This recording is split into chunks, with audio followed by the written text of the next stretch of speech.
Assalamualaikum warahmatullahi wabarakatuh. Let me introduce myself. My name is Iga Ayu Mawarni, and I will explain about the notion of syntax.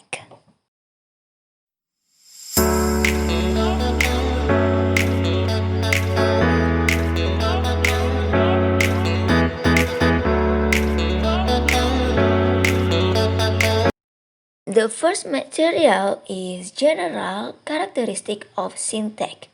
The grammatical structure of language comprises two major parts, morphology and syntax.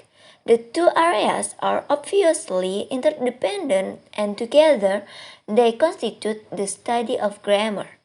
The first is morphology. Morphology deals with paradigmatic and syntagmatic properties of morphological unit, morpheme, and word. It studies morphological categories and their relation. The second, syntax. Syntax deals with the way words are combined. It is concerned with the external function of words and their relationship to other words within the linearly ordered units word group, sentence, and text. It also deals with peculiarities of syntactic units, their behavior in different contexts. The third, syntactic. Syntactic unit may be analyzed from different point of view and accordingly different syntactic theories exist. The next material is kind of syntactic theories. The first is transformational generative grammar.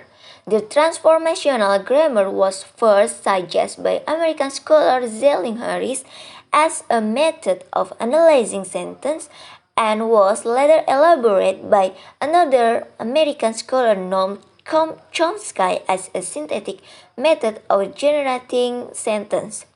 The main point of the transformational generative grammar is the endless variety of sentences in a language can be reduced to finite number of canals by means of transformation.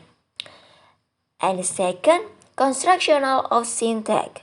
Constructional syntax analysis of syntactic unit was initiated by Professor G. Posepsov in his book published in Kiev in 1971. This analysis deals with the constructional significance or insignificance of a part of the sentence for the whole syntactic unit.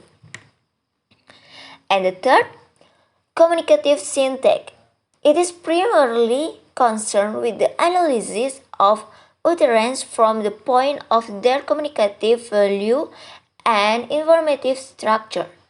It deals with the actual division of the utterance, the theme and rhyme analysis. Both the theme and the rhyme constitute the informative structure of utterance. And the last, pragmatic approach to the study of syntactic unit can briefly be described as the study of the way language it is used in particular contexts to achieve particular goals. Speech act theory was first introduced by John Austin. The next, basic syntactic notion. The syntactic language level can be described with the help of special linguistic term and notion, syntactic unit, syntactic form, syntactic meaning, syntactic function, syntactic position, and syntactic relation. The first, syntactic unit. Syntactic unit is always a combination that has at least two constituents. The basic syntactic units are a word group, a clause, a sentence, and a text. And next, synthetic meaning.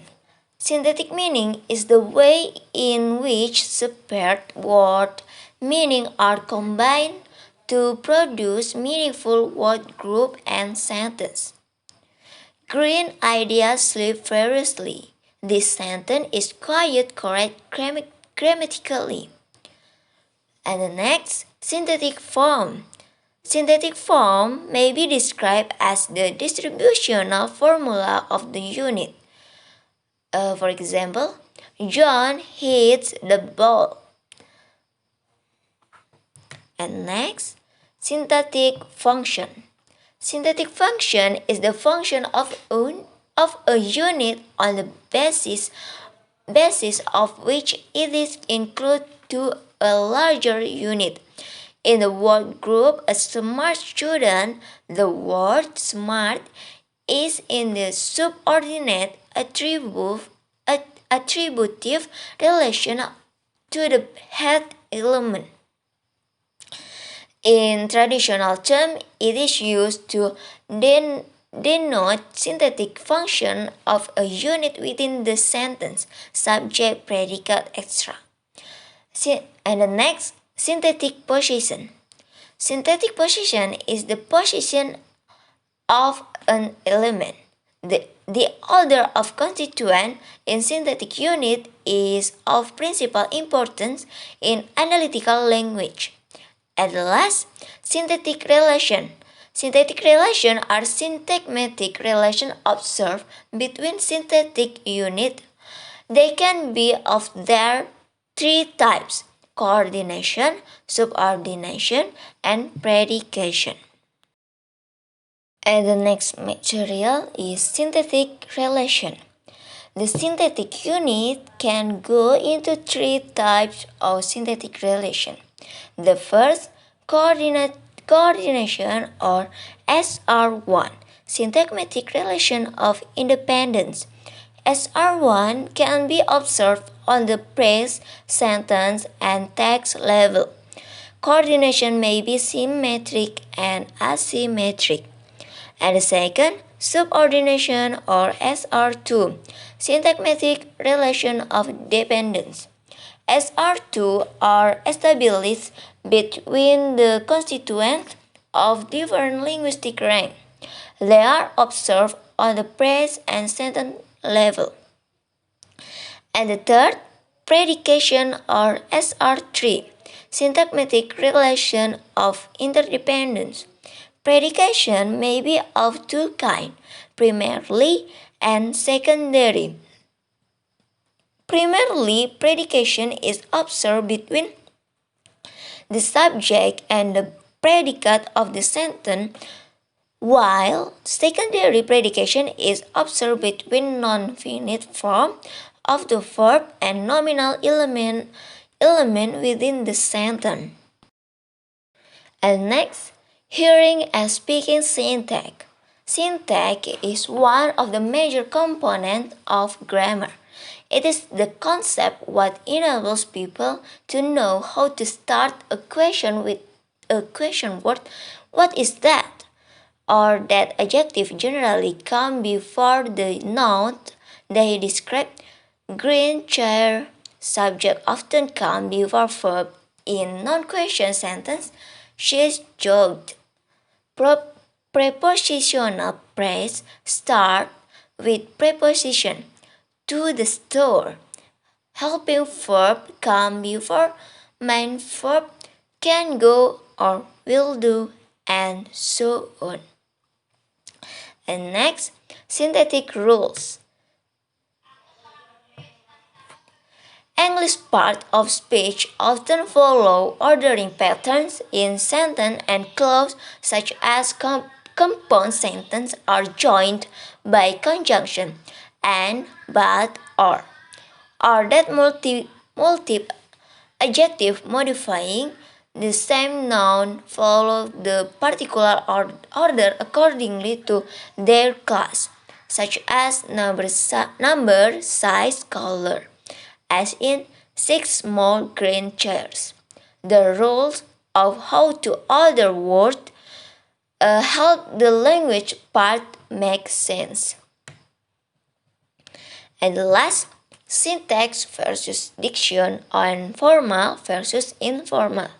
Diction refers to the style of writing or speaking that someone uses brought about by their choice of word, whereas syntax is the order in which they are arranged in spoken or written sentence.